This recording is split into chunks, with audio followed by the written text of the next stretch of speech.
What is up, guys? Flossy Missiles here. In today's video, we're about to do some serious upgrades on my 22 Honda Grom. Look at all those parts. That's not even all of them. Okay, to start off with, we have the Racing Brothers front forks. They're fully adjustable, as you can see. Check that out. They have a 7-weight oil in there, and it's the heaviest spring that Racing Brothers offers. I got those put together by Steady Garage in Irwindale. I have a Racing Brothers rear shock to match, and it's also the heaviest spring, and it's adjustable. Here's a pretty cool part. This is from the Honda Signature Series. This is a front fender, so you get rid of that stock ugly Grom fender, get rid of that thing. That sits all down low by the tire, and you get this one that mounts right up here. Gives it a really cool like 80s look, so I'm stoked on that. Shift shaft support. I got a G-Craft shift shaft support. This thing was kind of hard to get, but I found someone on the Facebook group and they sent this to me, so I'm stoked on that.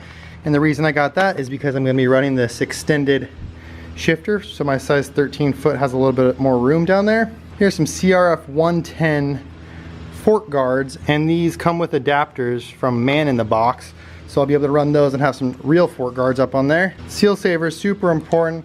Run those on the front forks and kind of protect your investment a little bit. Racing Brothers pegs, the stock ones are just junk. They're like a rubber spongy thing on top, and they're not very fun. 50% stiffer clutch springs with the plate.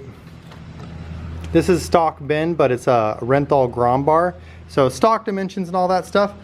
And I do have, I can't remember the name of the company, but I have a company sending me 2.5-inch risers for those bars. And so yeah, this one's got a crossbar, which is a little bit more rigid than the stock Grom bars that don't. I got some gaskets, some metal, and also my MGO mirror. I picked this thing off Amazon, and it's just a foldable mirror, so when I'm out there I can just fold it down and be cruising.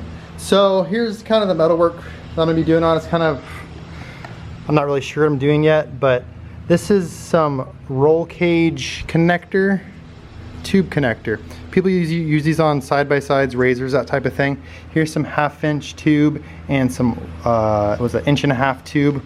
What I'm basically gonna try to do is connect my frame. So as you know, the frame on the Grom just goes like this and then down. I would like to mount this right here, and then let me grab this 1.5 inch. Give you guys a better idea. Mount this something like this, if you guys can see that. And then there's 4 holes on the bottom of a Honda Grom engine. I don't know if you guys have ever noticed that before, but I'm going to use that to connect it. And then with me using this tube connector, which is super heavy duty, it will be removable. So if I ever need to remove that section of frame, I will be able to, just with 2 Allens and then 4 bolts on the bottom. But yeah, I'm super excited about this. So let's get to installing all those parts. I am bummed that those 2.5-inch risers haven't showed up, but it's quite okay. He said he's, you know, another week and a half out or something. So I figured all the parts I have, let's get them on. Let's take this thing for a test rip.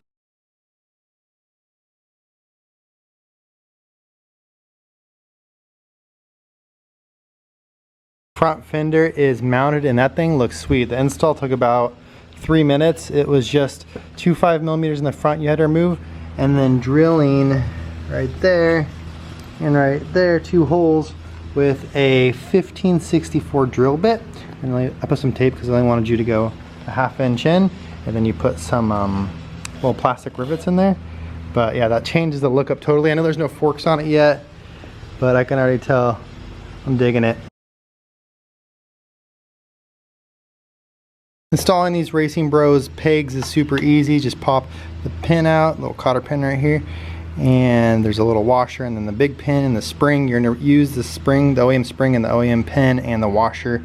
Put it all back together, which just takes a few minutes, and they send you a brand new cotter pin. And yeah, you got a nice platform now to put your foot on, a little more room, a little less squishy.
Grom is almost complete, minus I want to do the frame connector and I want to do a skid plate. One thing I don't think I filmed is putting the Renthal bars on or the 1-inch risers, but I may have filmed that, I'm not sure.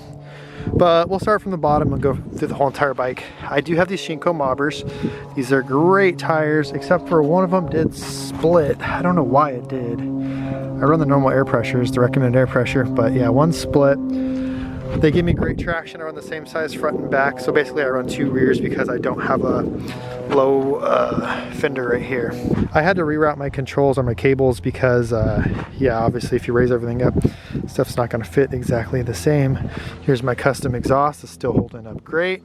Custom tail tidy, made by me. And that's pretty much my build. And I'm not going super crazy as far as jumps go right now. I'd say this jump's about 15 feet right here. I'll hit this one here in a second so you guys can see it. But yeah, I'm not going super crazy yet just because my frame, I'm kind of worried about it. I will bend my frame. So yeah, I definitely need to get some sort of frame connector going on. But yeah, I'm gonna hit some jumps out here, a bunch of style jumps. And yeah, I freshened up some of these lips around here, like this one. Some jumps.